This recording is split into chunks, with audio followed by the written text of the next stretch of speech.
teacher participants. At last, I have been successful in bringing Professor Mahesh sir for this 31st refresher course.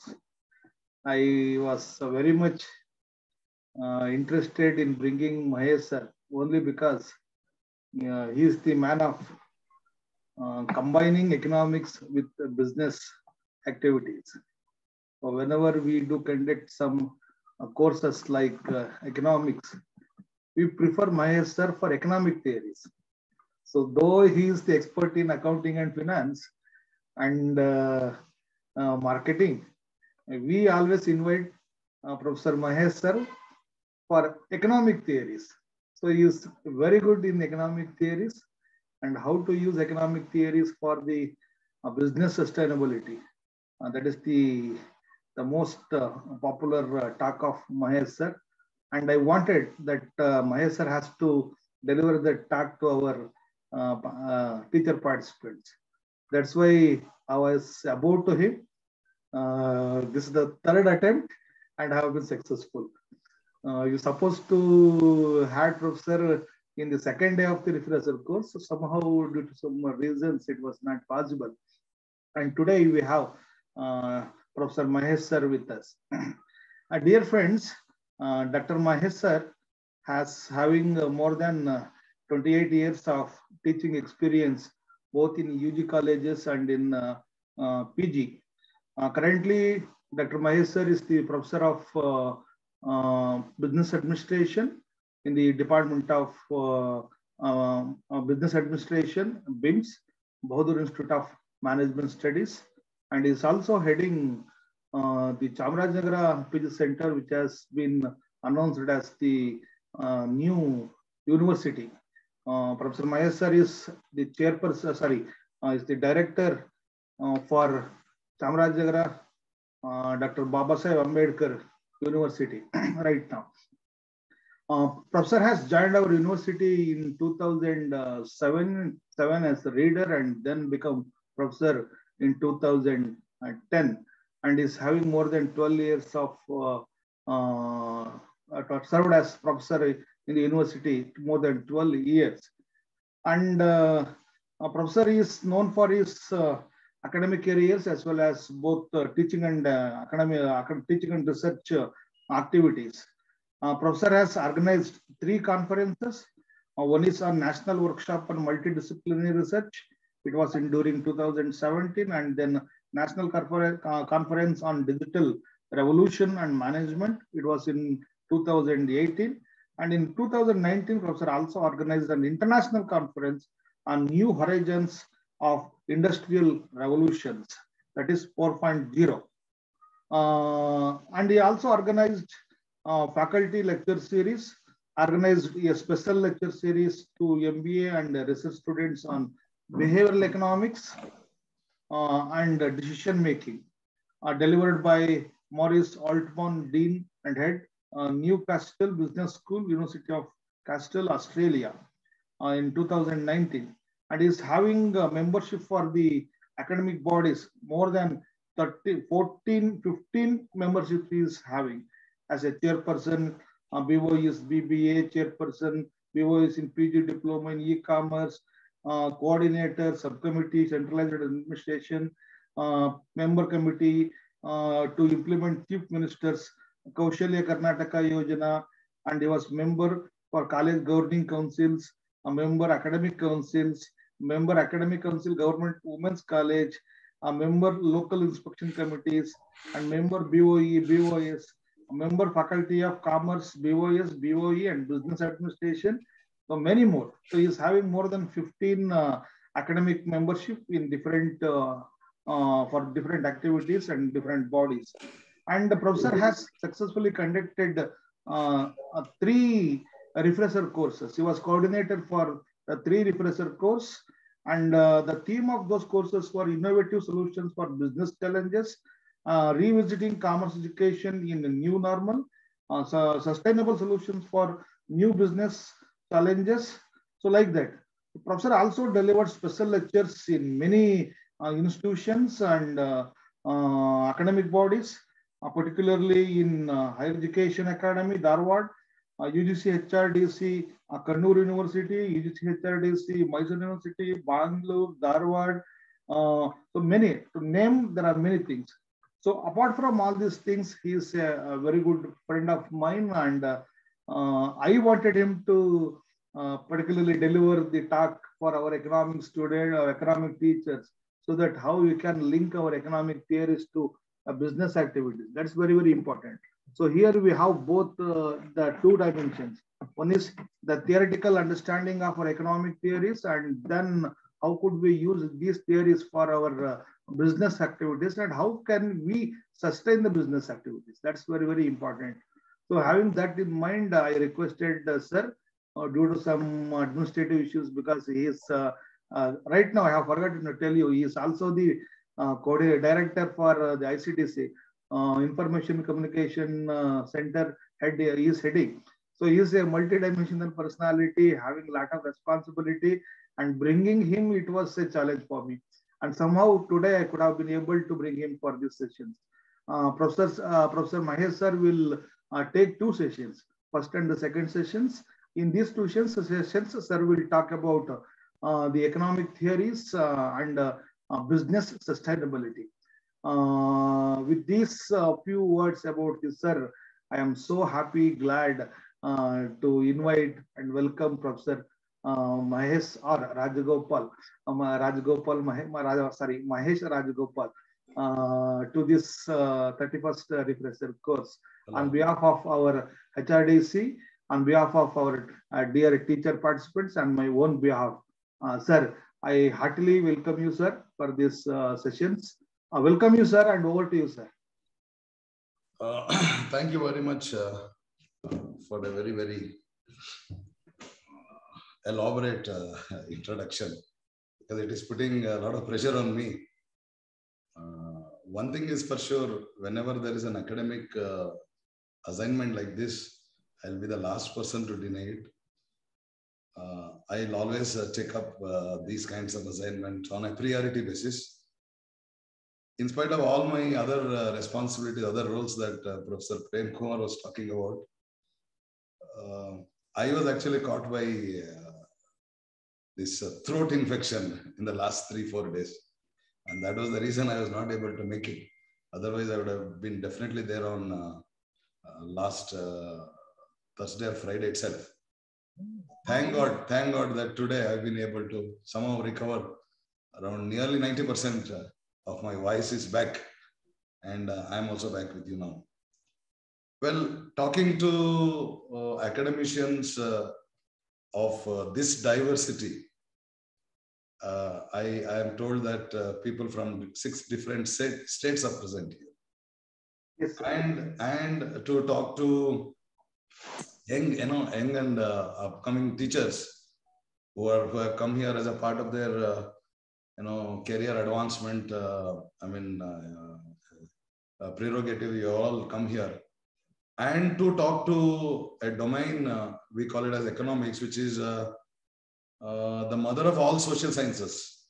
In fact, management or commerce happens to be the offshoots of economics. See, without economics, I don't think subjects like management and commerce would have ever survived, even though our own commerce and management friends will deny that for whatever the reasons.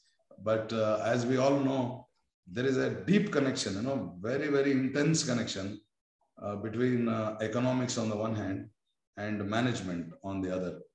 And today we draw heavily from economics. All the conceptual basics are being drawn heavily from economics. And all the theories that I'm going to now talk about in the first session of mine are being given by economists of high repute, and some of them are even Nobel laureates. But I'm going to just touch upon only those concepts or those issues which is pertaining to business and which can be applied to a business context. And being a business management teacher, I would like to establish a kind of connection between the economic theories, what the economic theories say, and what exactly practically happens in business, so that a link is established between the theory and the practice.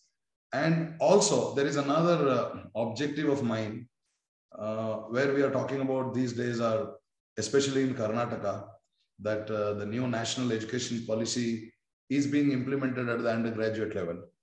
And the very mantra or the focus point of this new policy is about developing higher education institutions, multidisciplinary higher education institutions. The motto of that is multidisciplinary, holistic. How you have to look at a problem from different discipline angles. But now I'm going to talk about a business problem or a commerce related problem from an economics perspective. And also I would like to establish a link further to the law part of it. I would like to combine economics, commerce management and law by the end of this session, so that whenever a problem is being looked at from different prisms, you get to understand the problem holistically, and you kind of appreciate the fact that you are delivering value to the students when you have that kind of a mindset.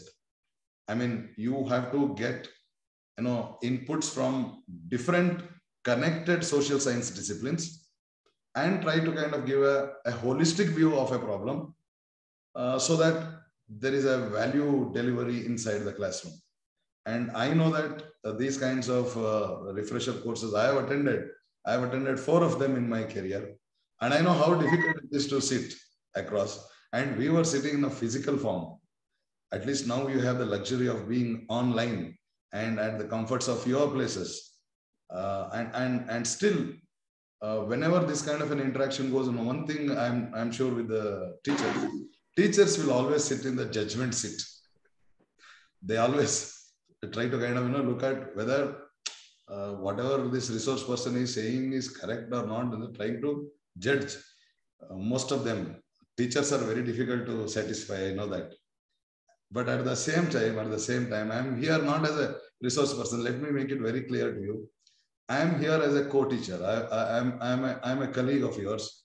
And just because I happen to be on the other side, I'm being called as a resource person. So all the discussion that I'm going to make is on with a very, very informed and wise audience. And any inputs that you're going to give it to me, any discussion and any queries will definitely make me a better teacher when I take up the classes in future. So this is the initiative. I would like to keep it as simple and as humble as it is, because we are all academicians, and our pursuit of knowledge, our knowledge is an ocean and we are only a drop in them. So our pursuit of knowledge, we are just going together now in this journey, and the next 2 sessions will be an extension of such a journey. Now, I would like to start sharing.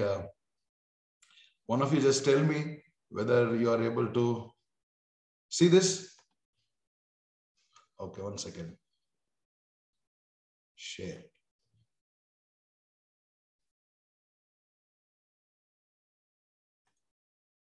Now, can you see this? Yes, sir. Yes, sir. A corporate perspective. I hope it is visible on the screen. Yes, sir. Okay, right. I'll start. This is the broader area that I have set for myself for today's presentation. Now, how does it go? See, these are some of the headlines that you see in newspapers, business newspapers. Bush and Steel, they are in crores of rupees, crores of rupees of public money being siphoned off by corporate business houses. And Bush and Steel, 2,000 crores. It was the first company to be referred to insolvency resolution by RBI. And anyway, Tata Steel took over that Bush and Steel and settled it for 35,200 crores by paying the banks. But public, so many shareholders lost their money. Then Nirav Modi, I think you all know that this has been a case which is still being investigated, and this person is still at large. He has to be deported back to India in order to get even the more nitty-gritties on this particular case. Then whenever this happens, there is always a kind of a syndicate or a cartel between the business people and the bank officials. And you could know, you know that some of the PNB, Punjab National Bank officials were also involved in it, and they were removed when the investigation commenced. And then you can see, these are the headlines. I'm just giving you not the what backdrop that I'm talking about, presenting my case. And this is another fraud involving PNB of Geetanjali Group, around 3,258 crores. Just see the numbers. Religare, 740 crores. 1% beverages. And this is supposed to be the giant of all the scandal, which happened in the early 2000 in US, called as Enron scandal. Enron scandal. It was an accounting scandal. Basically, initially it was thought that it was an accounting scandal, but later people started investigating and came to know that accounting was just a tip of the iceberg. There was much more into this scandal. Then Satyam. Satyam is again called as India's Enron. And computer. So I think there is one audio coming up. Can you mute? Okay. Now this is called as India's Enron, and all the those days, all the newspapers, the headlines I remember, all that is there about Satyam is Asatyam. 1 + 1 = 11, Satyam equation. So headlines were really, really creative at that point in time. But unfortunately, the losers were the poor investors. Then Volkswagen car, an empire that was built for 150 years, fall from Hall of Fame to Hall of Shame in a matter of only 15 days because of certain decisions which have been taken by the top management. I'll come to these individual cases when I try to connect it to the economic theories. Then no discussion on corporate frauds will be complete without the mention of the most flamboyant and charismatic of all, called as Vijay Mallya. And whenever I talk about this case, even among the audience are divided. Even still, I feel that there are some fans for him, even to this day, in spite of all the wrongdoings that he has done. Then Ranbaxy, which is called as dirty pill. And they used all substandard chemicals in order to sell AIDS-related medicine in AIDS-starved South African country, and they just threw all the rules to the wind. And then another case which is very latest, 1 or 2 years ago, we had S-Bank scandal, and then we have Cox and Kings, a travel agency which siphoned off money to the extent of 20,000 crores. So the crores appears very, very small number in the hands of these unscrupulous businessmen. Then we have the Ambani brothers. If one Ambani is one among the top 10 in the entire world, another Ambani is really struggling to get pace with his elder brother. And the main reason being, he went into lots of diversification in businesses which he had no expertise. In Indian situation, there is a saying that instead of success going to their heads, failure will go to their heads. They don't want to accept it. They're so egoistic.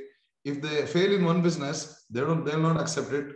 They will try to be adamant and arrogant and still try to get into another business on which they don't have any expertise, and still people lose their money. But now that his wealthy brother is there, probably he will take care of his younger brother. Time has to tell what is going to happen. Anyway, these are some of the examples, some of the headlines that we normally see in business newspapers. And we also come across, because we are into teaching management, we are into teaching these kinds of issues as case studies in the classrooms in order to make students understand the nitty-gritties of strategies, financial strategies, business strategies, and things like that. Now I am looking these cases from a different angle. Different angle in the sense from an economics angle. Whether all these were given, I mean, as a word of caution by people who have developed some of the time-tested theories, which is still relevant today. They're economic theories, and I just want to talk about a few economic theories. As I said, I'm not going to in detail of these theories. I'll be only picking up those points which can be applied into a business situation. So these are this is the outline of my presentation.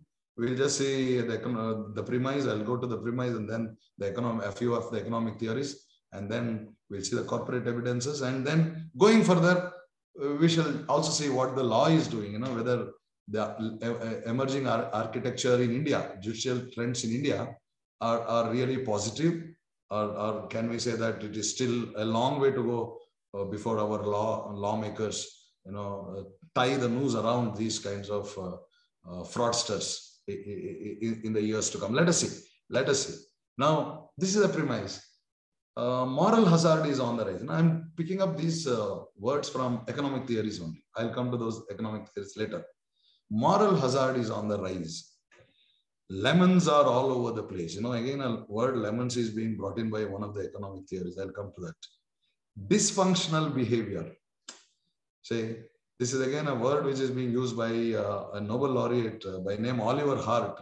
In 2017, he got a Nobel Prize for his theory called as contract theory, where he talks about dysfunctional behavior. On the audio, please mute. Suman Nayak, please mute. And Nagaraj sir, please mute. Okay. Yes, sir, continue, sir. Okay, na? Okay. Now, now this dysfunctional behavior is the one which is being used by Oliver Hart in his contract theory. This word, he says that as the reward is on the measurable performance, people tend to behave in such a way that they capture the contract, but their behavior is under stress. I mean, there is another side of their behavior, and they resort to dysfunctional behavior. In fact, he also gives an example. This particular theory can also be applied to teachers also. I'll come to that at a later stage. Now, uncertain times. Now, we just passed through an uncertain time called as COVID times. Now, is that time a breeding time for the lemons? Whether these are the times where all these people who have dubious intention of making a fortune for themselves, or those business people, or any normal human being for that matter. Now, if at all you are showing an unethical behavior, whether the uncertain time gives that cushion to do so, or else whether the uncertain times weeds out the lemons. Lemons, I mean, the lemons are those who suffer from a disease called as moral hazard. Now, with this premise, I start. Let us, elaborate these terms at a later stage.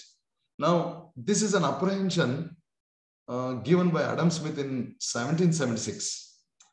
He says when corporation form of government was about to kind of get into the business landscape, corporation form of government. When I say corporation form of government, you'll be knowing that we are talking about big business conglomerates, joint stock companies. We call them as modern corporations. Now, when we say modern corporation, basically there is one distinguishing feature of such a business. That is, money comes from one angle, and expertise comes from another angle. Means money, capital. There are two important factors of production called as capital and labor. Capital comes from shareholders, and labor comes from managers. Means people who are experts in their fields. They come from two different angles, and the managers or the experts who sit on shareholders' money, public money. He says, Adam Smith says, the directors of such companies being the managers of other people's money rather than their own money. Can you expect that they will watch it with the same vigilance with which they watch their own money? Because you are managing somebody else's money, not your money.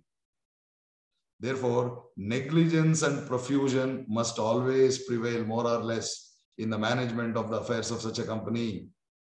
He had an apprehension that people sitting on somebody else's money may misuse or may even abuse. There is a possibility. This is what he said in 1776 in Wealth of Nations. Next, as you go along, we can see that Indian businesses are facing so much of challenges and there is an erosion of trust. This is from Economic Times in 2019. There have been a lot of scams after 2019. And the role of the gatekeepers, the independent directors, the auditors, the rating agencies, they've all come under public scandal. And during 2020, during this COVID, it appears so that the fraud, bribery, and corruption thrive in chaos. Means this is the right time where all your unethical shortcuts, fraudulent practices, violations may be construed as acceptable, because the pressure to stay in the business may supersede the need to conduct the business in an ethical way. This was one of the reports given by Ernst & Young in June 2020. Now, in this backdrop, these are the theories that I'm going to talk about. Agency theory given by Jensen and Meckling in 1976, exactly 200 years after Adam Smith's apprehension about how managers can behave. Then contract theory, just giving a connection as an extension. Then information asymmetry theory. Akerlof in 1970 gives this. And then Modigliani and Miller's theory and traditional trade-off theory. See, these are the theories given by a noted economist. I would like to take them and trying to bring it to the corporate perspective.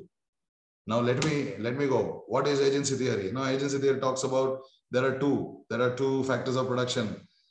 Capital and labor.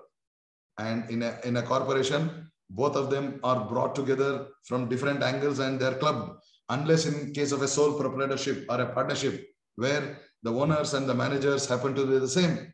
The person who brings in capital, the person who manages the business are one and the same. Whereas in corporation, shareholders bring in money, then that money is being managed by managers or the agents appointed by the owners. And why modern corporation? What is the other benefit? The other benefit of being a shareholder in a business, in a corporation, is that your liability is limited only to the assets of the corporation, not to the business. I mean, not to your personal assets. Say, if something goes wrong, if the business is liquidated, how much you lose as a shareholder, as an investor? You will lose only to the extent of the money invested by you. But in case of a proprietorship, entrepreneurship, or a partnership, if something goes wrong in the business, if the business assets are not sufficient to pay business liabilities, even the personal assets of the owners will be, taken as a collateral. So therefore, everybody who wants to become an owner of a business, they would like to take this route. Simple route. I buy the shares of the company. I have 1 lakh of rupees. I buy the shares of the company. And by doing so, I become one of the owners of the company. And I hope that my money gets, the value gets enhanced. In case something wrong happens, how much I lose? I lose only the amount of investment made by me. None of my personal assets will be attached. So this is the concept of modern corporation. Money from one angle, capital from one angle, labor from another angle. Expertise. It is again on the pretext that people who have money do not have the brains. I'm not sure whether it is right. Or people who have the brains do not have the money. Very, lucky people will have both of them together. So Lakshmi comes from one angle, Saraswati comes from another angle. It's a combination of Lakshmi and Saraswati. That is a business corporation. Now, once you sit on public's money, there is a dictum given, order that is being given, directive that is being given. Why? Say, you are sitting here, we have hired you, we are giving you my money. See, this is the owners. Owners are the shareholders. So what are the shareholders tell the managers? You are being hired for your expertise. We are paying you so much. You have been paid handsome salary, good compensation, perquisites, sometimes even chartered flights also. A huge amount of money is being invested on you because of your expertise, experience, and value. So what do you have to do? You have to take decisions in the best interest of the owners. So there is a contract. What is the contract? The contract between the owners and the managers is that owners pay them and the managers have to repay them back. How? See, you can just see the last one, shareholders direct management to maximize equity. Means the shares held by them should keep on going up. Whatever the decisions that they take should result in increase in the market value of the shares held by them, so that there is an increase in their economic welfare. In return for what? In return for, you can just say, agency costs.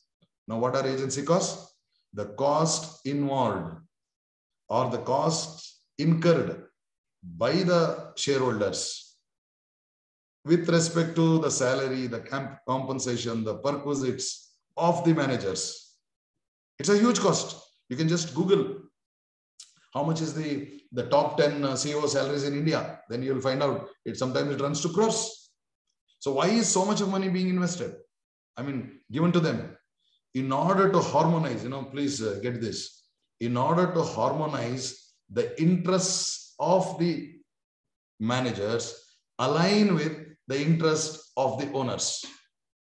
See, this is the expenditure that is being incurred by the shareholders, by the owners. Why this expenditure? Why this huge expenditure? Only to make the interest of the managers align with the interest of the owners. So they should take such decisions which would maximize the market value of the shares of the company. But the $1 million question is, will the management adhere to this dictum?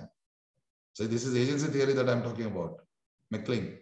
Whether will the management adhere to this dictum, or will they engage in self-serving, value-reducing behavior?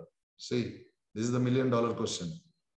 Now, whether the managers, taking all that benefits, will put all their efforts in order to see that the decisions taken by them will create value to the owners, or will they indulge themselves in self-serving, taking decisions in their personal interest?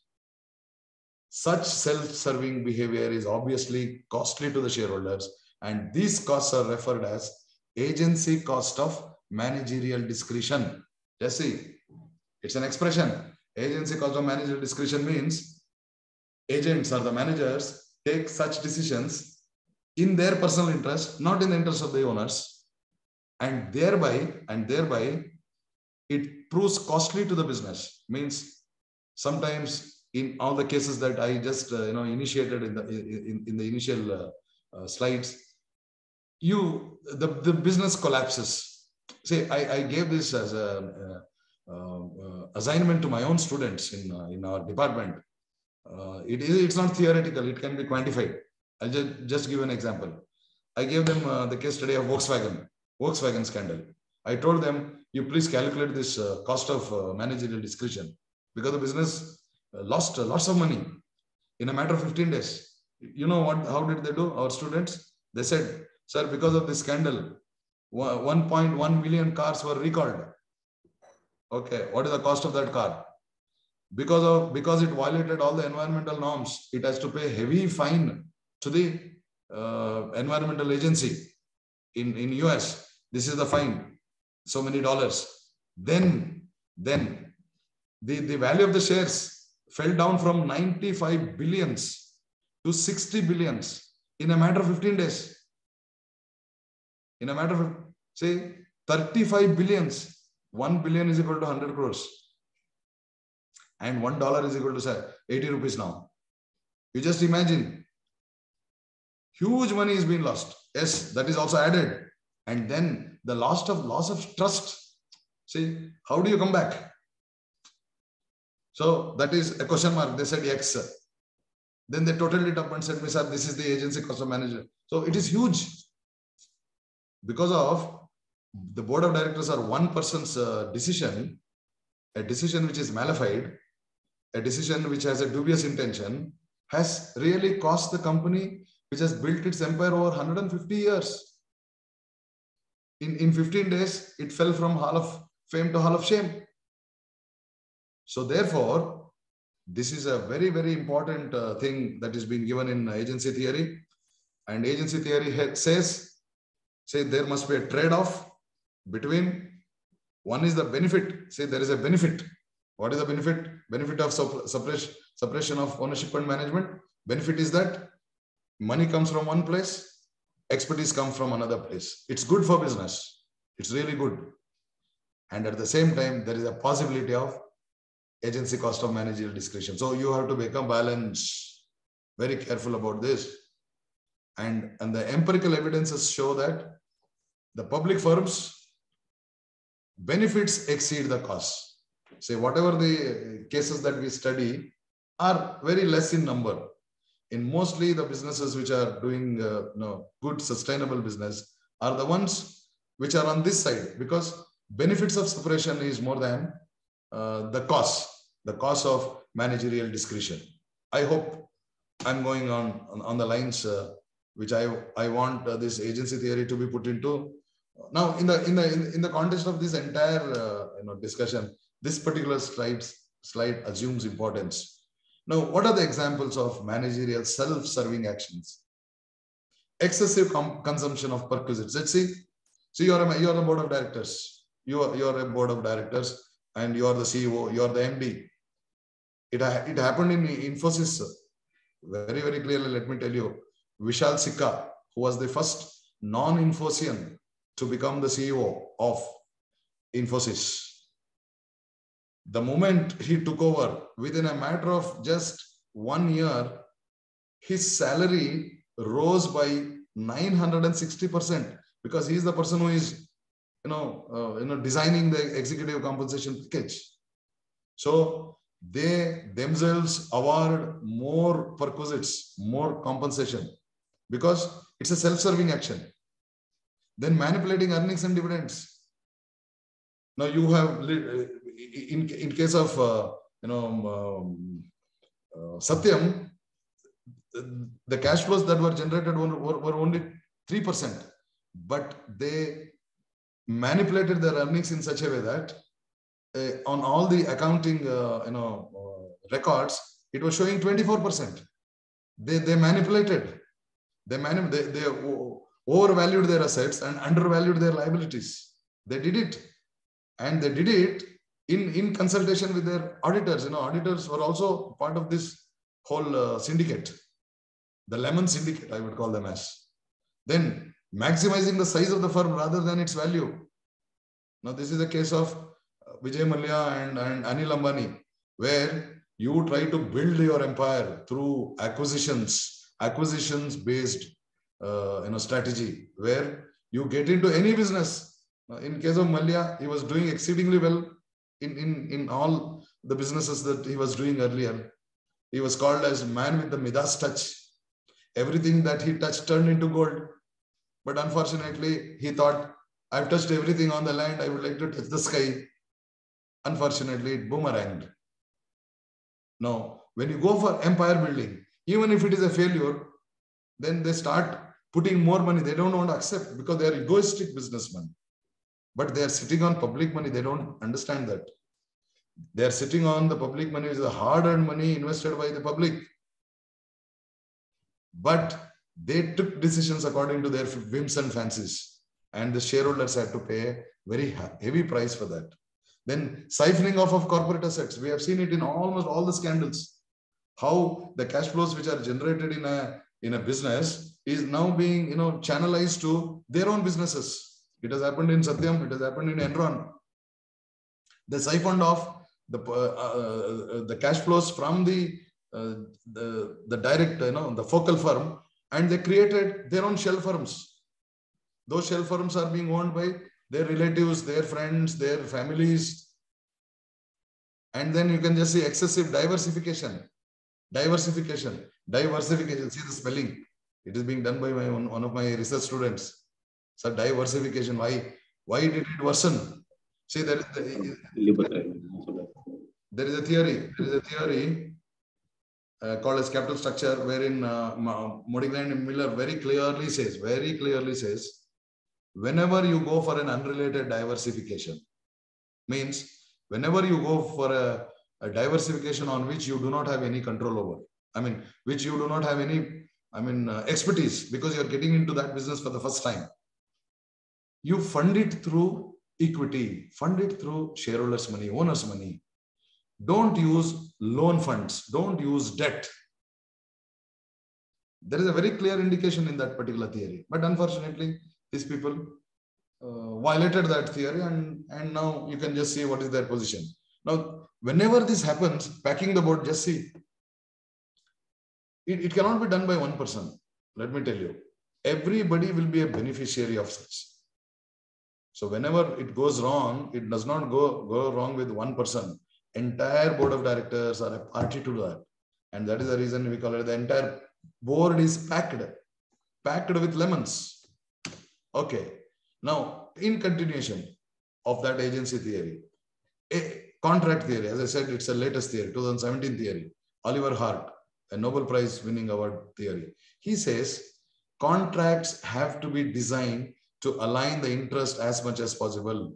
Means whenever there is a contract, it mitigates conflicts, because there are multiple stakeholders to a business. Government are there, creditors are there, employees are there, suppliers, customers, society at large, and managers themselves. So all stakeholders have got their own interest. So therefore, when you establish contracts mitigate the conflicts. And therefore, a business firm is always a nexus of contracts. Now, when a principal engages an agent to take certain decision on principal's behalf, the problem with the corporation is that, very simple, I'll tell you, the owners, the shareholders, we call them as principal, cannot directly observe agent's performance. Why? Why, tell me? Because these shareholders are spread across the globe. They've just bought the shares. Say, for example, I'm a teacher. I might have bought the shares of some company, but I'm here teaching. I'm not managing there. Now, who is managing my money there? It is the agents appointed by me. Me means all the owners together. So therefore, owners do not directly observe the performance. And that, whatever the autonomy that is being given to them, that you appoint them and trust them and then leave it to them, you manage it because you are the experts. These experts may take certain decisions which are contrary to the interest of the shareholders, interest of the owners. So there is a possibility of moral hazard, because as you know that how do you decide a person his integrity is intact, that he is an ethical person? It is known only when nobody is observing him, but still if he is doing good, then he is supposed to be, has got high moral and ethical compass. Otherwise, if nobody is observing me, I've been given that autonomy, freedom, then there are chances that there are some people who may abuse that dominant position. And this has happened in most of the cases. And this is being told in these theories. See, be careful. This is going to happen. And you are giving compensation on verifiable performance measures. Verifiable performance measures. Say, his intent, his morality, his integrity is not observed. What is observed? So what is his performance? How is performance measured? Quantifiable standards. What are quantifiable standards? Sales, market share, production, HR policies. So these are the quantifiable performance standards. As long as you achieve them, even if you are not moral, not ethical, still you show the performance.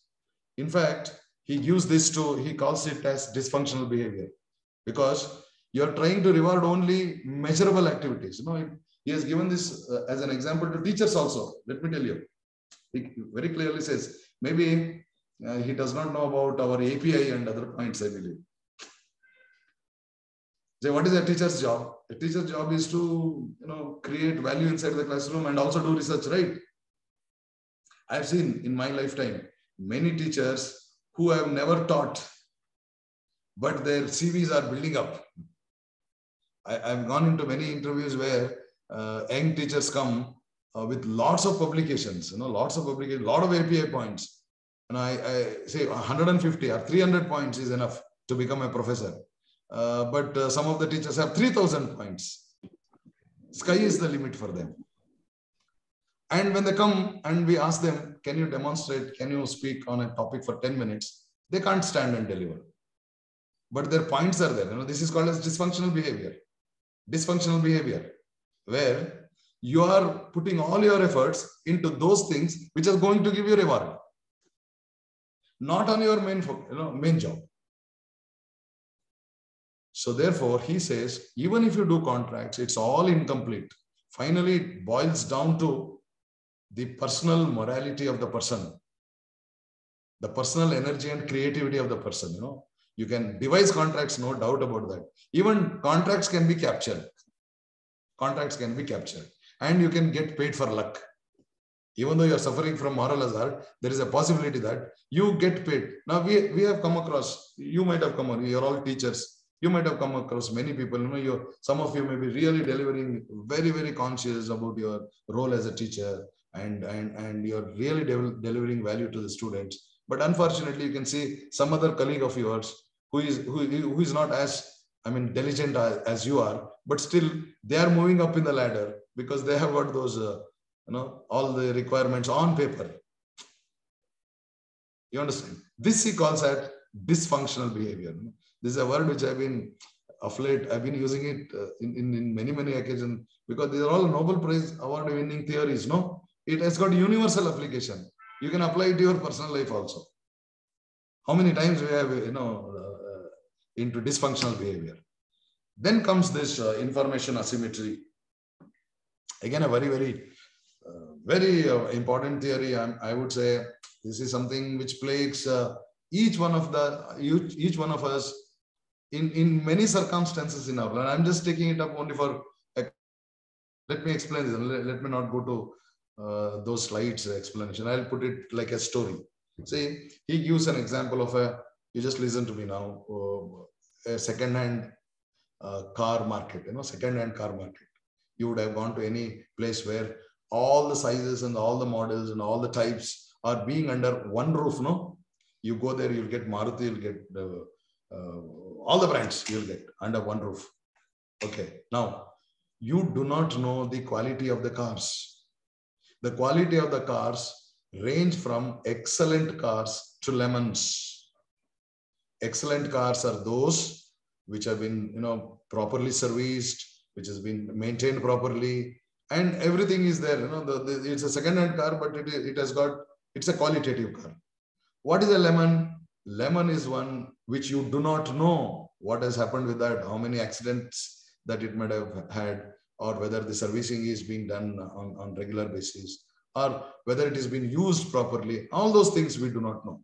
We call it as a lemon. But they all come under one roof. One roof. When they come under one roof, what is the problem? As a buyer, you go there. You just see a fleet of cars. They temporarily put the lemons, they temporarily put their car in such a condition that as a buyer, you'll be attracted with the lemons rather than excellent cars. Unfortunate. It is unfortunate, but true. Say all the good things come in, all the bad things come in good colors. You do not know what is there inside because there is an information asymmetry. Who has that information? The seller has that information. Buyer does not have the information. When a seller comes, he sees the car. He cannot differentiate between an excellent car and a lemon. So what happens in this case? A person, a seller who does not reveal that information is a lemon, and that is a moral hazard character that he has. Now, what happens? The market collapses. No, it so happens. Just give a small example.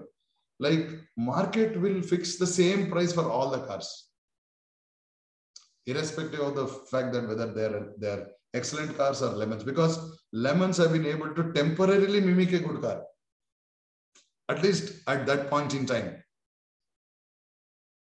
So now they command the same prices. But now, who is not satisfied with the price? It is the sellers of the good cars, because they know that they have a good car, qualitative car. Their car is getting the same price as a lemon car. So I'm not happy with the price. I'm coming out of the market. They exit from the market.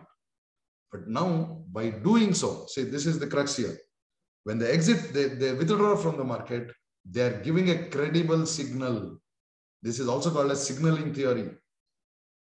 Another part, an extension of this. You give credible signals to the market. I'm not happy with the price. I'm coming out. And by doing so, they're giving a credible signal. They're establishing a separating equilibrium. From a pooling equilibrium, they're coming out.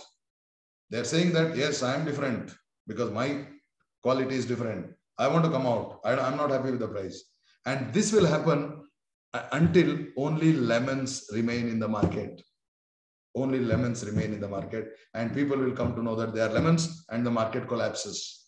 This is his simple theory, very simple theory. He uses the word, moral hazard, lemons, then information asymmetry, then pooling equilibrium initially, and then give the credible signals. You come out, then a separating equilibrium is established, and then only lemons remains in the market, and the market collapses. Simple theory, very simple theory. Now, what are its takeaway to the company? Now, I'm talking about only to the business. What are the takeaways to the business? Now, whether information asymmetry happens in business? Yes, information asymmetry is always there. Why it is there? Because one is there is product competition.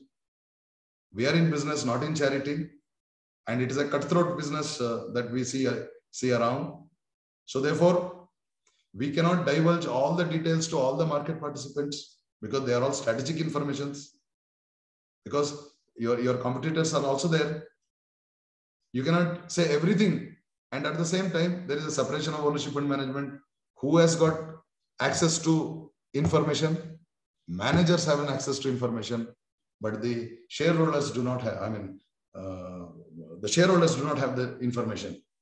See, all the decisions are being taken by the managers, and managers have first access to information before they are made public. And at the same time, managers also have this dilemma. Say, what is the dilemma? Dilemma is that, can I say, tell everything about my business? No, because you're in business. You cannot be, leaking out all the strategic information as to what the company is going to do 10 years down the line. What are your future plans? No, you can't, because you're in business. Then what to do? Information asymmetry exists, no doubt. It exists. It exists in business. And all the mitigation techniques that I've given are very, very technical. I'm not going to give details about that, but I'll give you a different version of it. Say, during COVID, as you know, Ratan Tata made a significant headlines by saying, in the first year of COVID, he said, you don't worry about the profit margin. You just be alive and safe. Forget about profits this year. Take care of your health. Now, he is not giving any information about what he is going to do in business, but it is a credible signal to the market participants that his company is an excellent company. Again, what could be another signal? he gave so much of, so much crores of money to the Prime Minister's Cares Fund. Is it not a credible signal? And in the second year, again, he came out and said, whoever who have lost their lives because of COVID, their spouses, their life partners will be given employment in our company. It's a HR decision that has been taken. And Asian Paints came out with a headline saying that this year, because of the COVID-related issues, we are increasing the salary of our employees by 10%. Now, these are all the credible signals given by the companies in order to mitigate information asymmetry and show them that our company is an excellent company, so that a lemon company cannot be able to mimic them. Say, you are deterring, you are distracting, or you are kind of, holding the lemon companies back by taking up this decision. Say, for example, you can declare dividend. Even during crisis also, you can declare dividend because you have cash flows. You have profits in the previous year, accumulated profits in the previous year. So you can declare dividend. By declaration of dividend, you are giving a credible signal to the market. How? Yes, we are able to generate cash flows. We have got huge reserves, and therefore we are declaring dividend. It has got an informational content. But if the same thing is being mimicked by a lemon company without cash flows, they will not be able to survive. But all these credible signals are given to the market participants without divulging strategic decisions of the business. See, that is the crux. That is the crux. So information asymmetry is always there in business. But how do you mitigate them? Give credible signals. Don't leak strategic information, but keep people informed about what the company is doing, what are the good and the pluses that the company has. So in doing so, you are moving from pulling equilibrium to separating equilibrium. Now, this is what information asymmetry are about. And then these two theories, I'll just speak a few of them, because Modigliani and Miller, I think you might be knowing about them because you're all economic teachers. He gave his original position about capital structure. This is about capital structure. Now, how much debt should be there in the capital structure? What should be owner's money? How much should be outsider's money? So it's the combination. What is the optimum combination of debt and equity? Optimum combination of debt and equity. How much should be there in as debt? How much should be there in as equity? Then, when you go for an unrelated diversification, they very clearly said throughout their theories, always use equity, owner's money. Don't use too much of debt in the capital structure. Debt is outsider's money. And payment of interest on debt is a legal obligation. And if something goes wrong, you may get into a debt trap. Even the traditional trade-off theory also talks about it. How much debt should be there in a business? Sala estirbeku. How much? What should be there? Loan. How much should be loan funds? How much should be owner's funds? How much should be owner's fund? How much should be outsider's funds? The more the owner funds, owners will have a control over the business. But if you take more and more of debt beyond a particular point in time, see, debt will give you one benefit. There are two benefits of debt. There are two benefits of debt. One is interest that you pay on debt is lesser than the dividend that you pay on equity. Means whatever the interest that you pay on debt is always lesser than the dividend that you pay on equity. Second, interest that you pay gets you tax shield, tax benefit. Business will get tax savings because of interest, which they will not get it if you pay dividend. So there is a benefit, no doubt, of using debt. These are the two benefits: less costly debt and tax savings on interest. But at the same time, if you use excessive of debt, you are potentially looking at a possibility of bankruptcy that may boomerang. Now it has happened. It has happened in case of Bhushan Steel. It has happened in case of Vijay Mallya. Vijay Mallya, see, very, very simply put, had he launched this airline business with equity, with owners' funds, I think you would have survived even today. Just because he was overconfident and he said, I will get the loans from all the conglomerate of banks. And unfortunately, he entered the business at a time where the ATF fuel prices were all-time high. It was a pure wrong decision rather than an immoral decision, I would say. Now, nothing to do with the morality of the person. It is just the timing of entry into his was wrong. And it so happened he took debt, unfortunately. Again, another unfortunate. All these theories say that be careful. You know, they always talk about debt, how much should be there. He threw all the caution to the wind. And he was, as I said, a little overconfident. You know, he has never tested failure in his life till then. And he was not ready to heed to anybody's advice. So it so happened that unfortunately he has to pay a very, very heavy price for it. Now, anyway, we'll come to those individual cases in the second part. Now, these are the theories, economic theories, right from agency theory to contract and to information asymmetry and the capital structure theories. These are the economic theories. Now, I would like to bring them to the real corporate examples in the second part. And try to see what kind of a connection that exists between the theory and the practice on the one hand. And secondly, how business sustainability depends on good and prudent theory. You know, this is something, you know, theory is only bookish. You know, the practice is completely different. And many people come from business, you know, from corporates and tell us what they study in, in classes of has got no relevance in practice. But let me tell you, it's like which came first, whether hen came first or the egg came first, whether theory or the practice. You know, as you do the practice and it is researched and it becomes a part of the theory, and the theory gets extension, and again it will be studied, and practicals, you know, practice will go for a change, because these days changes happen very fast.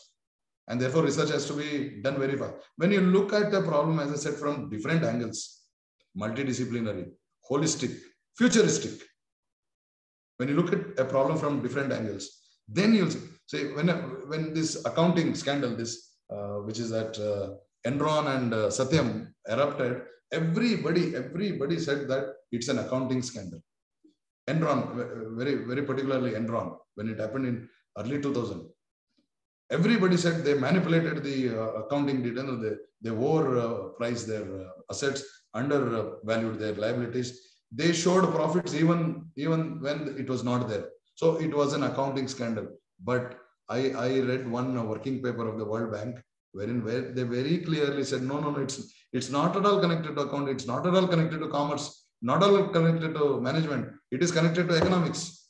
How? To call it as an accounting scandal, it is looking at the tip of the iceberg. It is not so. What led to doing the accounting manipulation? Because of violation of agency theory and information asymmetry. Because the managers took decisions in their personal behalf, business lost money. Once the business lost money, they tried to manipulate the numbers and the figures. Accounting came very late. And even when that could not happen, then they declared bankrupt. But originally, it was a problem of agency and information asymmetry. That was the conclusion drawn by the World Bank. And then I started getting interest. Then what are these economic theories and the business practices? Let us see the relationship. So that is how I started, looking around this particular issue from multiple angles, and then get a very, very clearer view. It's a holistic view that I'm getting, helicopter view, I would say.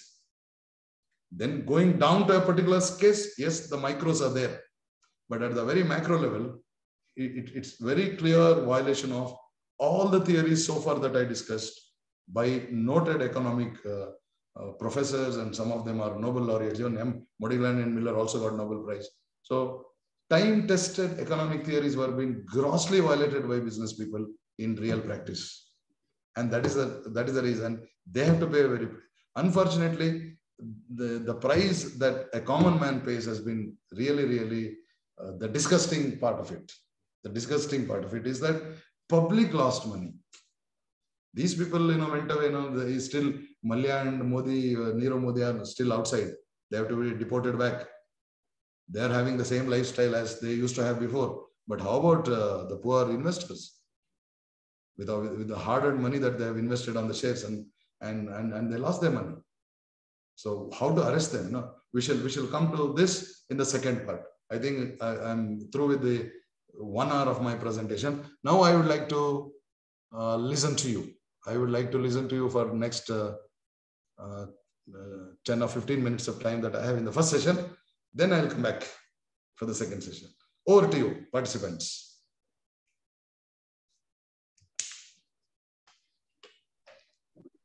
Good morning, sir. I'm Ganraj, one of the participants. Okay. I was just now going through your analysis on economic theory of information asymmetry. You spoke about Lemon's problem.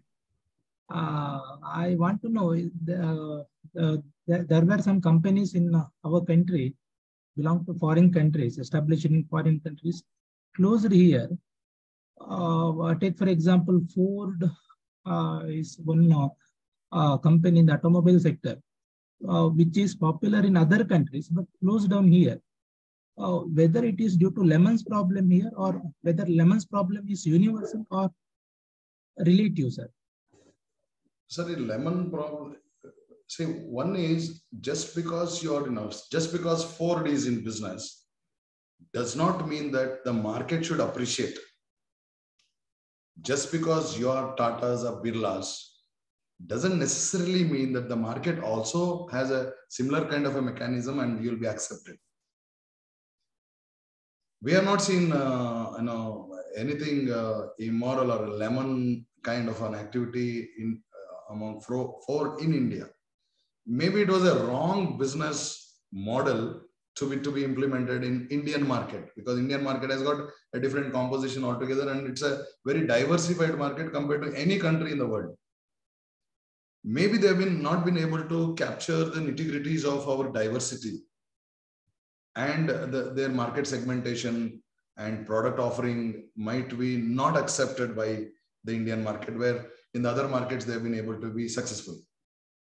So it should be very clearly now seen. There is a thin line.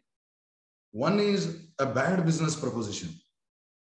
I mean, you have all good intentions, all good. Your intentions are genuine. Now you really care for the customers, you care for the government, care for all the stakeholders.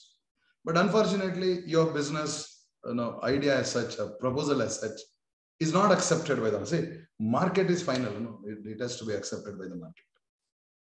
That is one part of it. The second part is whether you are manipulating the system to your advantage. When you do so, this becomes an activity of a lemon. With all good intentions, and if it's a business failure, there are mechanisms. I'll come to that. There is a legal framework where all the failing firms can be made into, come back into the right track by a very good act which has been enacted in 2018 by name Insolvency and Bankruptcy Code.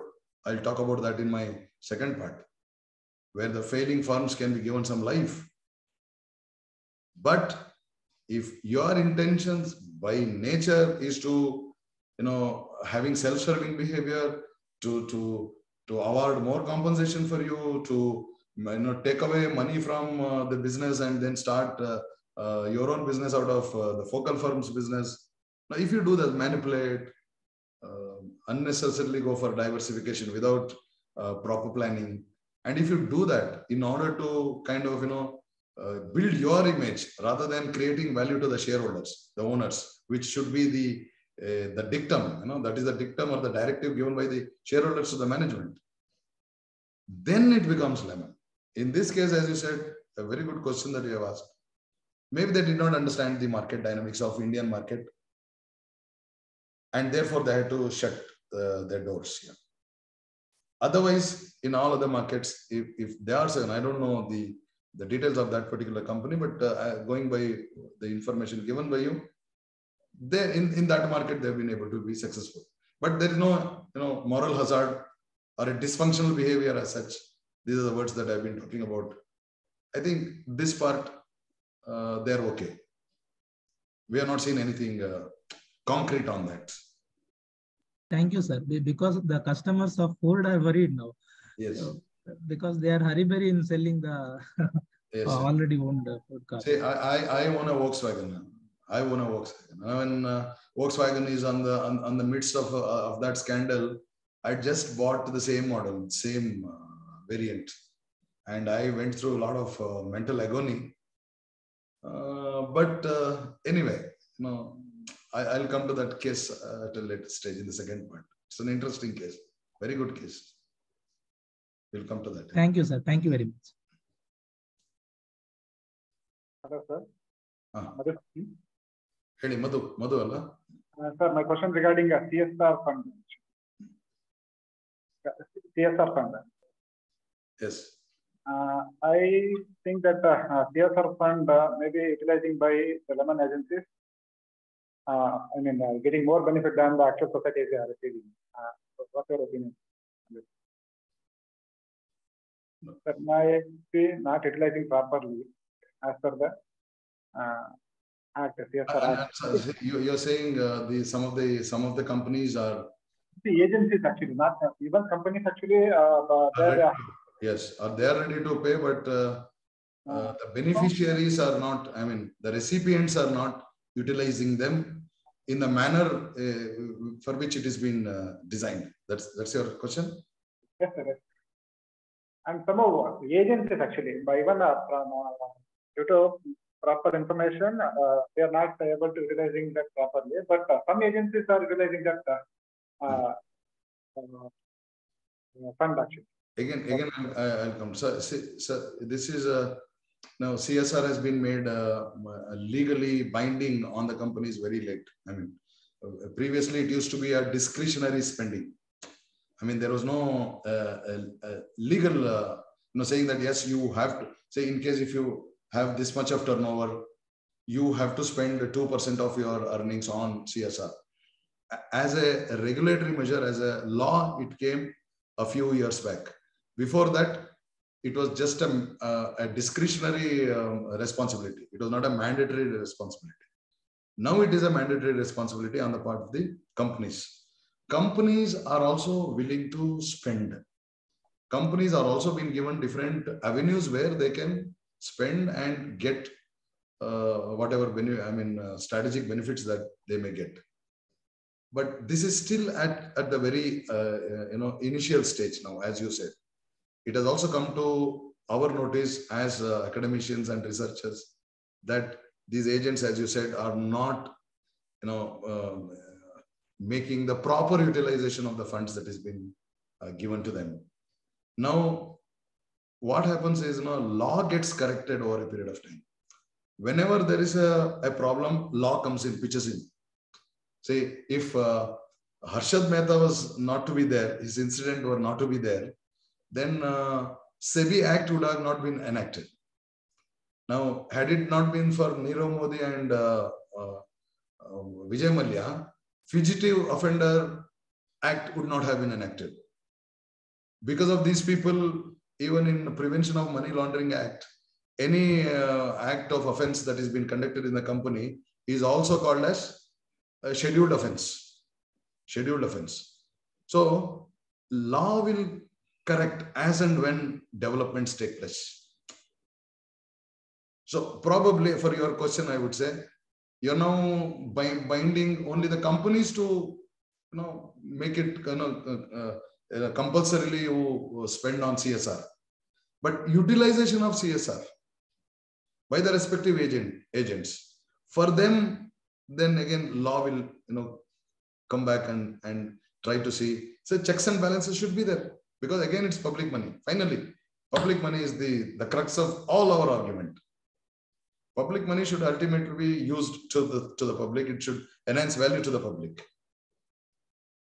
So we are still in that stage, that's transformation stage. Sir, good morning. Good morning. Good morning. Sir, your lecture is one of the best lectures, and there is a moral and ethical message in your lecture. Thank you. And your service is more required in modern days, particularly in our society. Yes. And my special thanks to the organizers, sir, for having invited me. I am delighted. I am delighted by listening to your lecture. In between, you touched upon ethics and morals in your speech. That made me to express these views, sir. Thank you very much, sir. Thank you. May I know where you are working? Sir, myself, Datta Kamkar from Belgaum, sir. Belgaum. Yes, sir. I am assistant professor in Gupta College of Commerce. Okay. Yes, sir. Sir, thank you very much. Thank you.